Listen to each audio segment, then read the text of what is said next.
صحیح مسلم کی روایت ہے، حضرت عمران بن حسین راوی ہیں کہ اللہ کے رسول صلی اللہ علیہ وآلہ وسلم نے ارشاد فرمایا، عمران بن حسین کہتے ہیں میں نے خود سنا اللہ کے رسول کو یہ فرماتے ہوئے کہ آدم کی پیدائش سے لے کر قیامت تک کوئی واقعہ اور حادثہ دجال کے فتنے سے بڑا اور سخت نہیں۔ یعنی بڑے بڑے امتحانات جو آئے ہیں ان میں بھی سب سے بڑا امتحان پوری انسانی تاریخ میں فتنہ دجال ہو، کہ کیا فتنہ دجال آنا باقی ہے یا فتنہ دجال آئے ہوئے عرصہ ہو گیا اور ہم اسی کے درمیان جی رہے ہیں، اور اب فتنہ دجال کے شاید یہ آخری دن چل رہے ہیں، اب بس صرف دجال کا خود نکل کر باہر آ جانا یہ باقی ہے، اور شاید آج کل اس کی تیاریاں زور و شور پر ہیں، اس کا وقت بھی اب بہت دور نہیں ہے۔ فتنہ دجال کا وقت دور ہے، اس غلط فہمی سے نکل جائیے۔ فتنہ دجال تو زمانہ ہوا شروع ہو چکا، اور اب تو وہ اپنے آخری شباب پر ہے، اور وہ جب اپنے آخری نقطہ عروج پر فتنہ دجال پہنچ جائے گا تب دجال کے لیے باہر نکلنے کے حالات بن جائیں گے، تب وہ کھل کر سامنے آ جائے گا۔ دجال کے بارے میں ایک بات یہ بھی اس وقت میں آپ کو یاد دلاؤں، اور یہ حدیث صحیح بخاری اور صحیح مسلم دونوں میں ہے کہ آپ نے ارشاد فرمایا، اور یہ کہتے ہوئے ارشاد فرمایا کہ میں تم کو ایسی باتیں دجال کے بارے میں ایسی بات بتانے جا رہا ہوں جو مجھ سے پہلے کسی نبی نے اپنی قوم کو نہیں بتائی تھی۔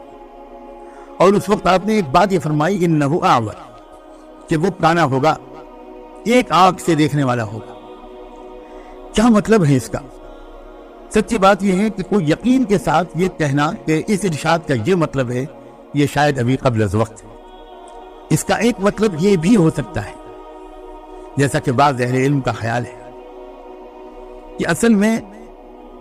انسان کو اللہ نے دو آنکھیں دی ہیں، ایک یہ ظاہری آنکھیں ہیں اور ایک دل کی نگاہ ہے، دل کی نظر ہے۔ اس دنیا کی حقیقت کو وہ شخص بہتر طور پر سمجھتا ہے جس کی دونوں آنکھیں روشن ہو۔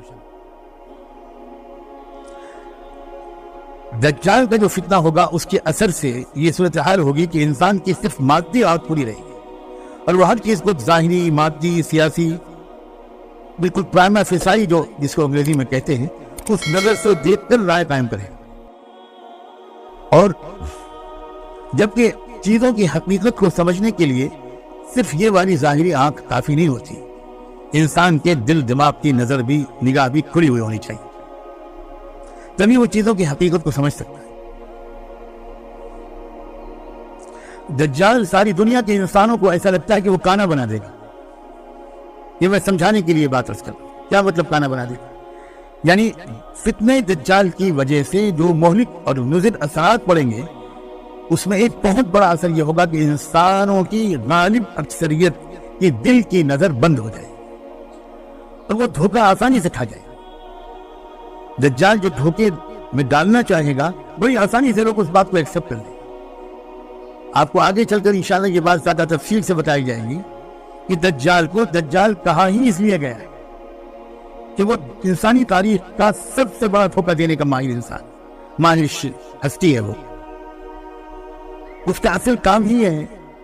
کہ اصل حقیقت سے انسانوں کو بے خبر اور اندھا اور غافل کر دیا جائے، بہنا کر دیا جائے،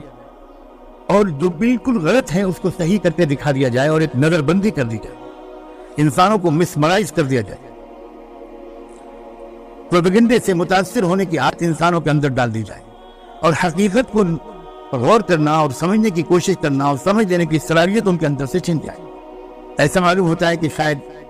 آور کا یہ مطلب ہے،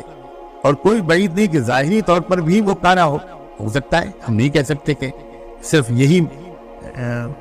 معنی مراد ہے۔ یہ جو چیزیں پوری طرح کھل کر تو تب آئیں گی جب وہ دجال خود ظاہر ہو جائے گا، اور اس کو پہچاننے والے اہل اللہ، صاحب نظر، صاحب تقوی لوگ موجود ہوں گے اور وہ اس کو پہچانیں گے۔ آپ نے اسی حدیث میں یہ بھی ارشاد فرمایا کہ اس کے ساتھ ایک چیز ہوگی جنت کی طرح اور ایک چیز ہوگی دوزخ کی طرح، پھر وہ جس کو جنت بتائے گا وہی پھر حقیقت دوزخ ہوگی۔ یعنی یوں سمجھیے کہ فتنہ دجال میں مبتلا ہو جانے والے لوگ، ان کو وہ دجال اس خدا کی دی ہوئی طاقت کا استعمال کر کے دنیا میں بڑے مزے کی زندگی گزروائے گا، اور جو لوگ اس کے سامنے سر جھکانے سے انکار کر دیں گے، جو اس کو خدا ماننے سے انکار کر دیں، ان کے لیے وہ دجال بہت مصیبتیں کھڑی کرنے کی کوشش کرے گا، فقر و فاقے میں ان کو مبتلا کر دے گا، طرح طرح کی پریشانیوں میں ان کو ڈالے گا۔ یہی تو ہے فتنہ، یہی تو ہے امتحان اور آزمائش۔ اللہ تعالیٰ اپنے کرم سے ہم سب کو ثابت قدم رکھے، اللہ ہم کو ثابت قدم رکھے، اور اگر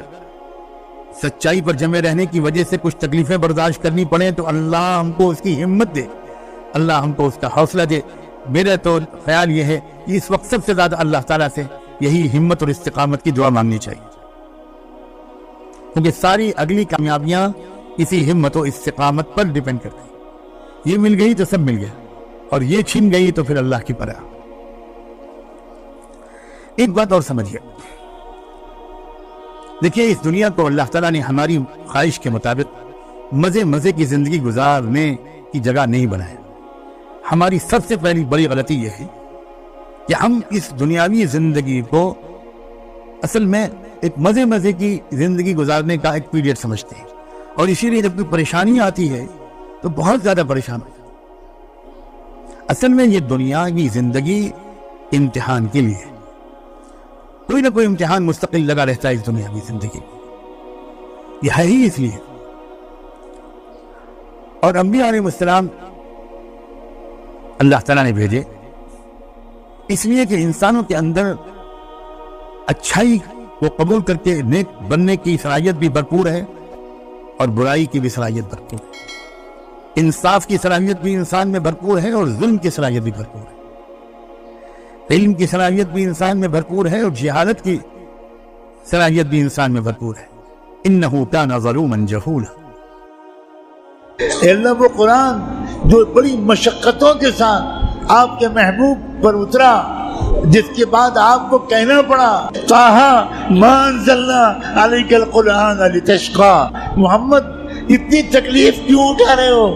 اللہ اتنی تکلیفوں کے ساتھ یہ قرآن آپ کے محبوب نے آپ سے لیا اور ہم تک پہنچایا۔ پیٹ پر پتھر بنتے تھے آپ کے رہبر کے، اللہ گھر میں 2 مہینے کھانا نہیں پکتا تھا، چولہا نہیں جلتا تھا، اور ہم کمینے، ہم بے وفا، ہم باغی۔ اللہ وہ کون سا لفظ ہے جو ہماری بغاوت کی صحیح ترجمانی کرے؟ اللہ ہم قرآن مجید کو ہم نے کیا سلوک اس کے ساتھ کیا ہے اللہ، اور ہم یہ ہیں کہ بالکل بہرے گونگے ہو گئے ہیں، اندھے ہو گئے ہیں۔